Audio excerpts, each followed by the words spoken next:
Namazdayken keyfi hareket edin. Namazı bozar. Keyfi.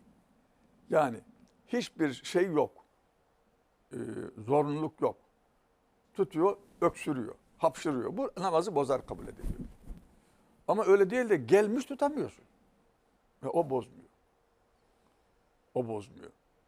Yani burada hangisi bozar, hangisi bozmaz veya bozar mı, bozmaz mı derken sen o öksürmek zorunda mısın, değil misin?